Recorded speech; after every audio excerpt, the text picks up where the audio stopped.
Hello and welcome to my channel. It is Sunday today and it's a day of our monthly supper club that I'm hosting. So today we are going to an Indian restaurant. It is in a marina. It's not in the town. It was put on a list and we have this kind of little jar with all of the suggestions, so one of us is always pulling one out. So we're going to an Indian. However, I got delivered my new phone. Like I said last week, I ordered the same brand that I had before, just leveled up to like the newest release, the most expensive. Even though it's still not like an iPhone level. I am not an iPhone girl. I said it before, I'm an Android girl. So it got delivered and it's beautiful. It is absolutely, it looks like any other phone, but it's beautiful green. It is a Leica supported camera. It is absolutely gorgeous. However, that immediately created a panic in my brain because I am that kind of person. I don't know if you are the same, but I used to be a person who bought something new and just couldn't use it. I had to just literally store it away, hide it, and not use it for a couple months. Like, it could be anything. It could have been clothes, tech, anything. Obviously, phone is a bit different. You need phone kind of immediately, especially when you saw my phone last time. It's absolutely smashed. But yeah, I used to just kind of keep everything for the best.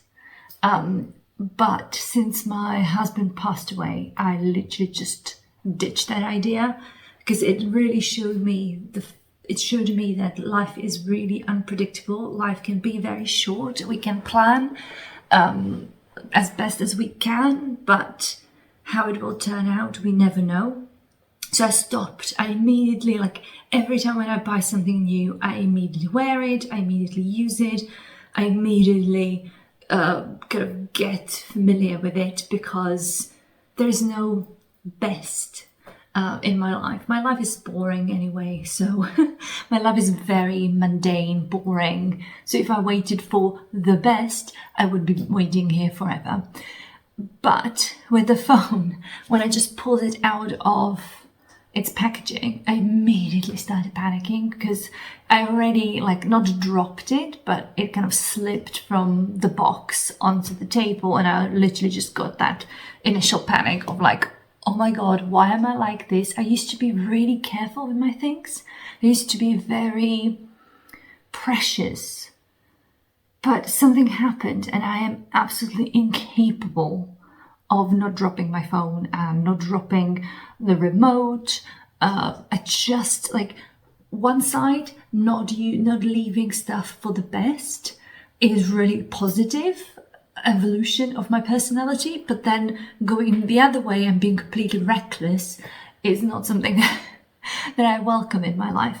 So I decided literally, I just opened it from the packaging to inspect that nothing is smashed, that it didn't come damaged, and I immediately got on Amazon and bought a few things. And I'm not proud to use Amazon. I try to avoid using Amazon as much as I can, but if you need something quickly, like you want to use your new phone, and you want a protective gear for it, you don't really have time to just scour the internet, order something, wait a couple of days, etc. So I literally just went on the internet and ordered kind of like a shockproof case. So yeah, I just got a case and a screen protector, so it kind of in the hope that I will preserve it as much as possible. I obviously had a case on my old one, and I had a protective foil over it, not a kind of like a full-on screen, like a glass screen. So I'm hoping that this time around, this will help to kind of mitigate as much of the issues as possible. So that was the whole I was waiting for before I started using my new phone. And now I have the incredibly annoying job to do, which is transfer the data and all of the things in my old phone to the new one. Luckily, this brand has its own app that you just kind of select that the old phone is a sender and the other one is a receiver, and they just kind of do it seamlessly. However, it still takes ages, and you still know that there will be issues. There will be still apps that won't transfer fully. You'll still need to get logged into all of your banking apps, which I have plenty. And it's just like my brain just can't get excited about using the phone because you need to jump over this massive hoop first to just kind of get it started, and then you can actually start enjoying a new phone. But I need to kind of get ready, get dressed. So I'm now thinking, should I just leave this task to tomorrow and procrastinate one more day? Is that allowed? So I'll do that tomorrow. Procrastination continues. By now you know the drill. I just do very limited makeup. I don't have the makeup skills. Whilst I'm getting ready, I was thinking that today I really don't feel like going. I don't know what that is, because I've obviously booked it so ahead of time, and ahead of time I really wanted to go. And I started this supper club and it is really nice, but I often feel like I don't want to go just before going. You know, when it's time to get ready and prepare and do all of the unnecessary things that we do before we go outside and socialize. And I don't know if any of you feel like this, but I guess we all experience it. I think the closest to this kind of feeling that I know we all get to is when it comes to an exercise, like, you know, getting out of the house, getting into your workout clothes and stepping outside of the house is like the hardest thing. I'll be fine when I get there, I'm sure. I don't know why. I don't know why I'm not looking forward to it. I think it's because it is, you know, something I have to do and get ready for. But I'll be fine. You know, I will really like it. I will really enjoy it. It'll just go like this, and I'll be back home and I will be raving about the food, the company and all that. So I'm just being really silly, I think. And I always feel like in these situations, you just have to force yourself. And once you do the first step, you're kind of like, I might as well just go. Let's get dressed. From this to this in a matter of 2 minutes. But just for record, I definitely prefer the casual look. Oh, good. It's a show, basically.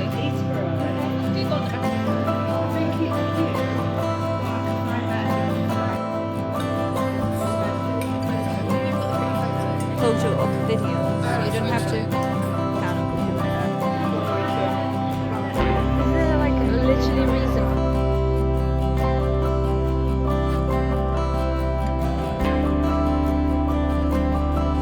It is Monday now, and I am sitting at my desk. I have like 10 minutes to start work, but I just wanted to update you on yesterday's dinner. It was absolutely wonderful. The food was kind of, I would say, standard Indian. So I went for lamb. It was delicious. I would say I'm not the best judge of Indian. I probably prefer other Asian cuisines. My absolute favorite is Vietnamese, Thai, some meals from Korean and Japanese. So yeah, I've had a great time. We all did. The only, I would say, kind of points down, and it's not their fault, is just we went on Sunday, and it was completely dead. It was just table of us 6, and then one other table, there was a couple, and that was it. I kind of did not expect that, but on reflection, it kind of makes sense because it was, it's at Marina, it is a bit tucked away, it's not in a big town, and it was a week after Mother's Day, I believe, so people probably are not going out. But yeah, otherwise we had absolutely lovely time. We were actually at full capacity. We had all 6 of us there, and it was really wonderful. And at the end, we kind of pulled out our rating cards for the supper club, and we were filling them in. And the owner came around, and he was like, "What's this?" And I explained that it's for the supper club, and he was like, "If you put a review online, we'll give you a surprise." So one of us, my friend, filled it in, and she got a bottle of bubbly from the restaurant, and also a chocolate orange, which we all enjoyed right after dinner. She shared with us, so that was a bit fun. But now back to normal work week, and please let me know how you like the video, because from now on, today, right now, I'm filming on my new phone. So please let me know if you see any difference. It is Friday now. It is actually kind of a pre-lunch break, and I don't know, I just don't feel like me today. I just feel very tired, very stressed, very unmotivated to do anything and everything. Yeah, I just don't feel like this week has gone to plan. I think I had to really dig deep to get myself through the week. And that is like pressure from obviously the whole palaver about the ring. I will not talk about it. I think I will speak about it once everything is kind of done and dusted. I think I just need to remove myself from the situation right now. I've also, I have to do something about the house that is just kind of pending, and I just haven't filed deep inside of my consciousness, and now it's kind of seeping into my subconsciousness, and I just can't seem to, catch a break a little bit. And yeah, there's this afternoon I have a call with a senior leader in my organization, and I just because I signed up to a mentoring program, and I would love to kind of pick a brain on the matters of leadership, matters of kind of decision making, confidence, and kind of owning a business line, because it's all coming my way. I will speak about it when it's all finalized, but yeah, there are changes at work. There are obviously a lot of other stresses, and I just feel like I'm constantly firefighting and not really catching a break. And I feel like with the grief, it's still inside me. It's still like lingering. And I feel like when you're going through a loss of loved one, in my case, I've lost, for anyone who's new, I lost my husband a year and a half ago. So I feel whenever I fight these battles, I just fight so many battles just to reach kind of a basic level of adequacy. If someone normal would just take on as like, yeah, that's a stress, I feel like it's just affecting me deeply.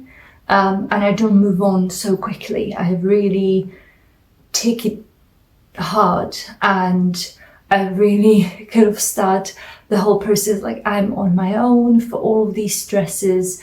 I wish my husband was here. He would definitely relieve a lot of these stresses. Some of them wouldn't happen, like the whole ring wouldn't happen.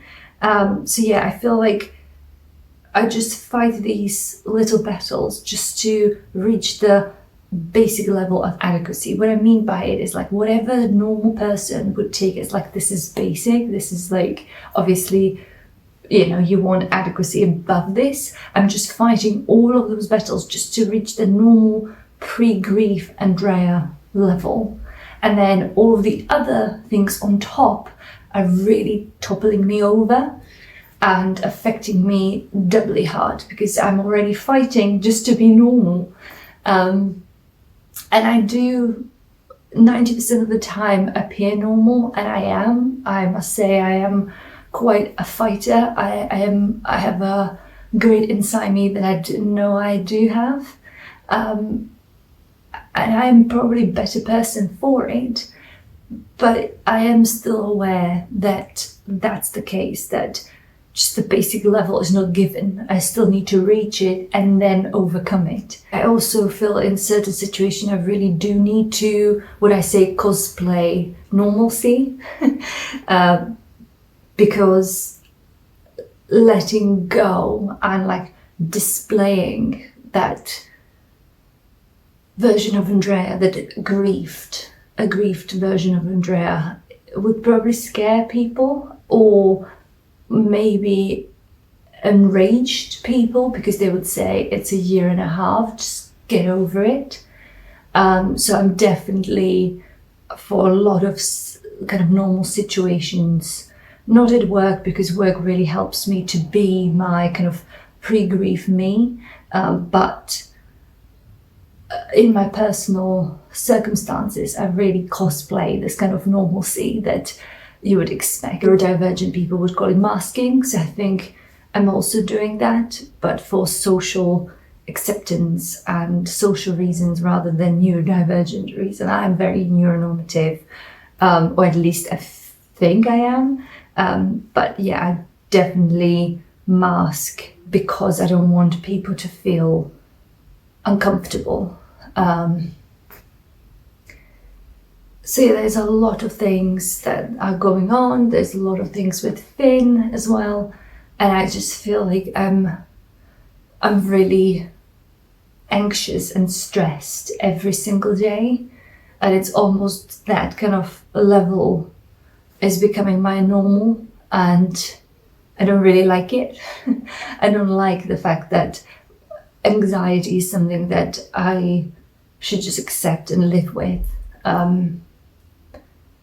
But yeah, I just wanted to like give you, because I recently I've been coming on and showcasing a lot of positivity and not a lot of kind of grief related stuff, just because that's how I felt at that time. But I'd still have those weeks, months, or just nights, evenings, moments, minutes of absolute breakdown and not knowing what to do, and feeling overwhelmed and stressed and anxious and like the world is after me, and also feeling a bit angry why I'm not normal, why my life is the way how it is, why I still don't have my husband here, why I'm not, you know, that 30-something happy-go-lucky person on the same good trajectory as my fellow 30-something-year-olds. But you know, we all live different kinds of lives, and we just need to get on with it. Literally, there's nothing else. There's only the other option is giving up, and I'm not giving up. I might talk about it in another video, why unacceptable for me to give up. But yeah, that's probably another topic. But I just wanted to say thank you very much for watching this week's video. I hope that you can relate, and I'm not the only one who feels a bit overwhelmed by everything. And yeah, I look forward to your comments. And if you're new here, I would love if you liked and especially subscribe, because it really helps for other people to see these videos. So thank you very much, and I'll see you next week. Bye.